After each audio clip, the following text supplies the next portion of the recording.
wrong is what Evan Rodrigues has been able to do in his first ever Stanley Cup Final appearance. He's got 3 goals in the first 2 games.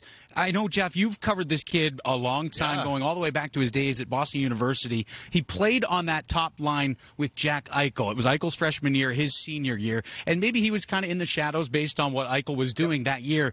He's not in the shadows anymore. How about his maturity just through the college ranks to where he is right now? Well, it all starts with his hockey IQ, right? And, you talk to the guys who know him best. I did a lot of his games, but I talked to guys, the associate head coaches that were there during his time, Mike Bavis and Steve Greeley, 2 great hockey guys. And they both talked about his hockey acumen, the way he feels the game, the way he understands it. And take a look at his numbers right here. Look, all of a sudden he goes from not a bad sophomore year at 34 points, right, guys, to 61 his senior year. And people say, well, that's because Jack Eichel's here. There's an art form, there's an element that you need to have to be able to play with these high-level players, especially at the frenetic pace that you get at college hockey, and it's all over the place.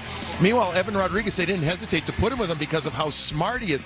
And both of these guys talked about how elusive and deceptive he is, and how his ability to hold on to the puck actually opened up ice for guys like Jack Eichel. And therefore, guys, is you kind of go forward now all these years, I don't know if it should be a surprise to all of us that he can play with these high-end players. I know he can play on the third line, and we've seen him catapult up to what we'll call a top-line moment and everything, but he is a very bright hockey player. He's not the biggest guy. He's not the strongest guy. He has gotten physically stronger. That's part of just developing, right, at the NHL level at 30, 31 years old.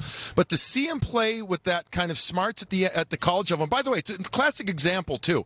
Just because you're not drafted in the NHL in college doesn't mean you don't have a chance. And, you don't try and rush everything. Go the course that's right for you. And Evan Rodrigues did just that at Boston University. He really, really developed beautifully there. Again, a testament to the guys that were there. And he played under 2 great head coaches as well, and Jack Parker and David Quinn, I would say. He's had great tutelage there. But just to see him do this is, J-Mo and guys, this is what we almost see this every year. I'll call him a third-line guy, and it's probably not fair, but a guy that maybe you just don't expect to put up the kind of goals, whether it was JT Compher a few years ago with Colorado. Would you say maybe is it a stretch with Barbashev last year? I know he was traded, but 7 goals in the playoffs from that guy. Well, it's always that one guy that puts it together for his team, that leads them, that separates them from the opponent. And right now, we're just 2 games in, we've seen that from Evan Rodrigues. It's that one guy, and you never know who it's going to be. Speaking